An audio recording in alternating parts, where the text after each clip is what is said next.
క్రీస్తు నామంలో మీ అందరికీ శుభాభివందనములు తెలియజేస్తున్నాను. ఈరోజు చిన్న అంశాన్ని మాట్లాడుకుందాం. పగ తీర్చుకున్నట్టు మన పని కాదని బైబిలు సెలవిస్తుంది.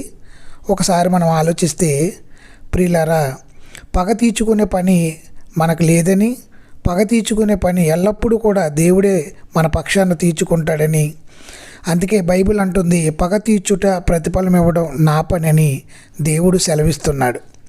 మన శత్రువు పశ్చాత్తాపడిపోతే మన కరుణ అతని అపరాధాన్ని మిక్కిలి చెడ్డగా చేస్తుంది.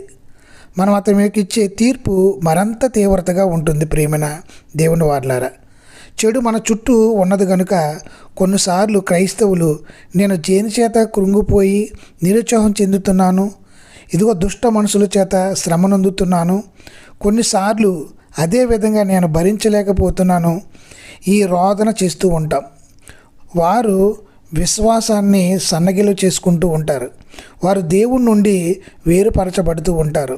ఎందుకంటే వారు పడుతున్న శత్రు బాధలు బట్టి వారు అనుకున్నది జరగపోయేసరికి ఇదిగో నా శత్రువు నా ముందు వర్ధిల్లుతున్నాడని బాధపడుతూ ఉంటారు.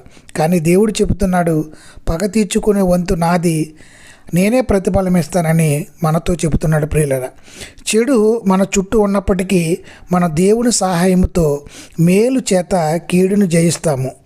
వెలుగు చీకటిని బంధించినట్లే మేలు ఎల్లప్పుడూ కూడా కీడును జయిస్తుంది.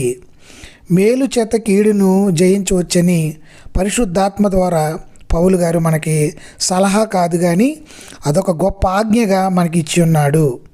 ప్రియమైన దేవుని వారలారా, ఆయన ఎల్లప్పుడూ ఆ ఆజ్ఞను నెరవేర్చడానికి అవసరమైన మార్గాన్ని, శక్తిని కూడా దేవదేవుడు మనకు సహాయం చేస్తాడు.